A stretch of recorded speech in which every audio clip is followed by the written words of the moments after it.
السلام علیکم، میرا نام ہے حسن لطیف اور آپ دیکھ رہے ہیں you H world tour.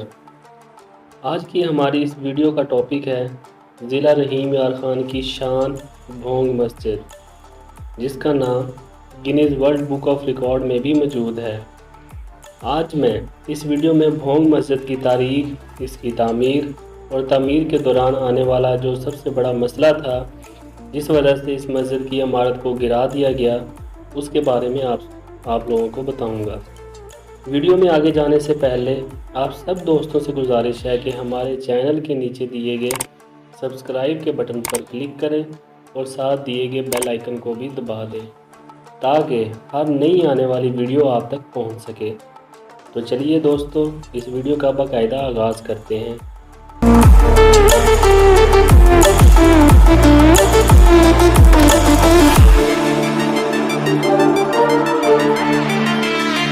Bhong مسجد ضلع رحیم یار خان کی تحصیل صادق آباد کے ایک چھوٹے سے گاؤں بھونگ میں واقع ہے۔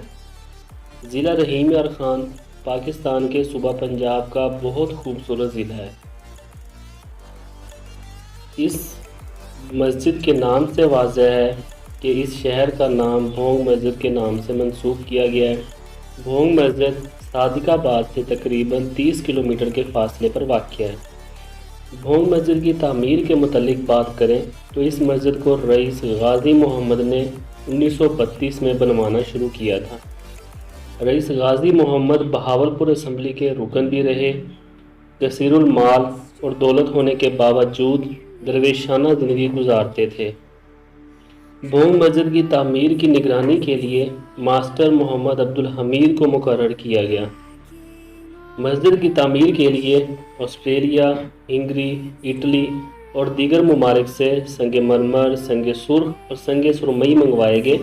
ان پتھروں کو کاٹ کر اینٹیں بنانے والے، ٹائلوں پر پھول بنانے والے، سونے کے پھول بنانے والے، گلکاری کرنے والے، نقاشی کرنے والے اور خطاطی کرنے والے اور جنگل کی لکڑی پر نفیس کام کرنے والے سینکڑوں کاریگروں کی خدمات حاصل کی گئی۔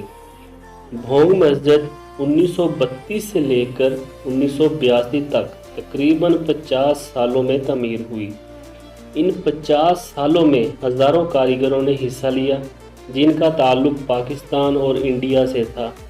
تمام کاریگروں کو ان کی مہارت اور تجربے کی بنیاد پر اجرت دی جاتی تھی۔ ماہر کاریگروں کا ہر طرح سے خیال رکھا جاتا تھا، یہاں تک کہ ان کے بچوں کی شادی کے اخراجات بھی رئیس غازی محمد اٹھاتے تھے۔ اس مسجد کی تعمیر کے لیے بھاری مشینری صادق آباد ریلوے اسٹیشن سے بھونگ تک بیل گاڑیوں پر لاد کر لائی جاتی تھی، کیونکہ اس وقت بیل گاڑیوں کا عام رواج تھا۔ بھونگ مسجد کی تعمیر کے لیے باقاعدہ کوئی نقشہ تیار نہیں کروایا گیا تھا۔ مسجد کے متعلق ایک خاکہ غازی محمد کے ذہن میں تھا، جس کے مطابق مسجد کی تعمیر شروع کروائی گئی۔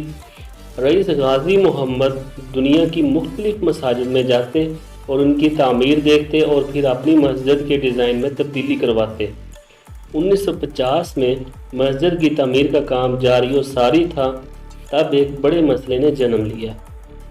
مسجد کی دیواروں کو سیم لگنے کی وجہ سے اس کی پوری عمارت کو گرا دیا گیا اور پھر نئے سرے سے تعمیر کا کام شروع کیا گیا۔ اس مسجد میں 20 فٹ بلند ایک چبوترا بنایا گیا، جس سے اس مسجد کی خوبصورتی کے ساتھ ساتھ اس کے جلال و عظمت میں بھی اضافہ ہو گیا۔ اس مسجد کی تعمیر کے دوران ہی رئیس غازی محمد کا انتقال ہو گیا۔ ان کی وفات کے بعد ان کے بڑے بیٹے سردار محمد شبیر احمد اور سردار محمد وزیر احمد نے مسجد کی تعمیر کو آگے بڑھایا۔ وہ خود بھی درویش صفت انسان تھے۔ کاریگروں اور مزدوروں کی 50 سال کی انتہک محنت سے بھونگ مسجد 1982 میں مکمل تعمیر ہو گئی اور اس مسجد کو بین الاقوامی شہرت حاصل ہوئی اور دنیا بھر سے سیاح اس مسجد کو دیکھنے کے لیے آتے ہیں۔ اس مسجد کی شاہانہ تعمیر کی وجہ سے اس کو آغا خان ایوارڈ سے بھی نوازا گیا ہے۔ اس مسجد میں ایک وسیع مدرسہ اور حجرہ بھی موجود ہے۔ اس مسجد میں ایک وقت میں تقریباً 2000 نمازی نماز ادا کر سکتے ہیں۔ اس مسجد میں ایک بڑے گنبد کے نیچے خواتین کے لیے نماز پڑھنے کی جگہ مخصوص ہے، جسے خواتین کی جامع مسجد بھی کہتے ہیں۔ مسجد کے تمام دروازے ہاتھی دانت کے نفیس کام سے مزین ہیں۔ اس مسجد کا برآمدہ 18 ستونوں پر مشتمل ہے۔ ہر ستون ایک جیسے رنگ پر مشتمل ہے اور 8 فٹ لمبا ہے۔ مرکزی محراب کی تزئین و آرائش میں خالص سونا اور چاندی کا استعمال کیا گیا ہے۔ بھونگ مسجد کا نام Guinness world book of record میں بھی موجود ہے۔ امید کرتا ہوں کہ آپ کو آج کی یہ ویڈیو پسند آئی ہوگی اور آپ کو اس ویڈیو سے بہت کچھ جاننے کو ملا ہوگا۔